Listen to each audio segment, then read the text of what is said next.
Соңғы кездері барлығын сырттан тұтынатын болдық. Қазірде де тамақтануға да, кофе ішуге де сол сияқты әр нәрсені сырттан дайын күйінде тұтынамыз. Рахаттанып және тәбеттеніп тұрып, жеп ішіп жүрген бұл тағамдар негізінде қалай дайындалады? Құрамында қандай заттар бар екенін білеміз бе? Менің ойымша көбісі біле бермейді. Сондықтан қазір бұлардың құрамы және дайындалу барысы туралы айтатын боламыз. Және бұл мәліметтерді естігеннен соң сатып алуларды бір жола доғаруыңыз мүмкін.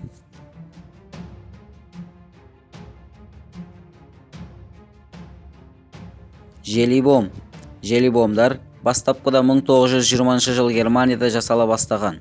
Сол жылдан бері дүниенің 4 нүктесіндегі фабрикаларда түрлі формаларда, түрлі түстерде және түрлі дәмдерде жасалынып шығарыла бастаған. Бұл жас балаларға, тіпті ересек жасқа жеткен кезде де бас тарта алмайтындай дәрежеде сүйсініп, таласып та жейтін тағамы. Ал бұл тағам денсаулыққа зияны жоқ па? Бұған сіз өзіңіз қалай ойлайсыз? Желибомдардың құрамында желатин, жеміс-жидек консерванттары, крахмал және түрлі қоспалар бар. Бүгінгі күнімізде желибомдарды қолданылатын желатиндер сиырдың желатины, яғни желатиндер түрлі хайуандардың, соның ішіне доңыздың ет сүйек қалдықтарынан алынады.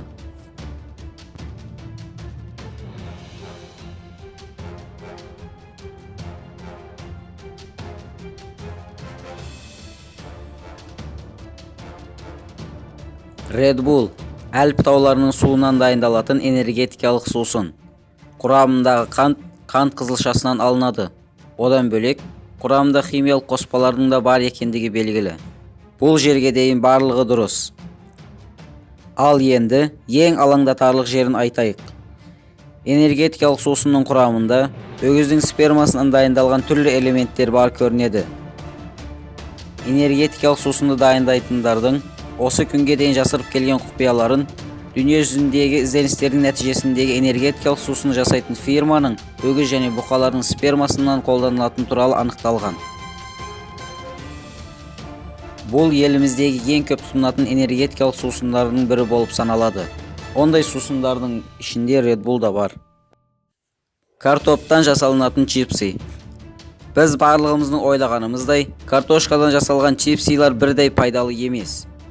Чипсилар дүние жүзіндегі ең дәмді тағам ретінде танылған, және көпшілігіміз чипси жеуден бас тарта алмайтынымыз да рас.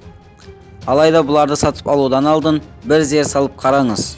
Оның құрамында түрлі қоспалардың бар екендігін байқайсыз. Бүгінгі күнімізде олардың құрамында соданың бар екендігі анық көруге болады.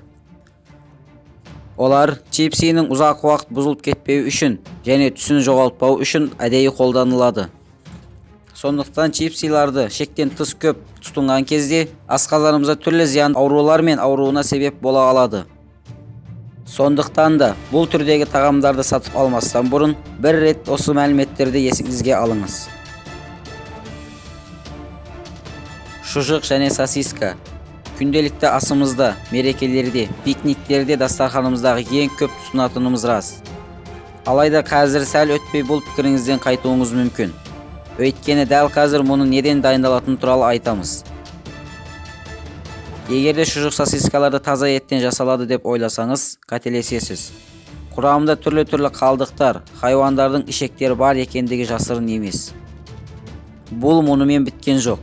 Өйткені оның құрамында біз тәбеттеніп жейтін тағамдардан басқа кез келген заттар табылады.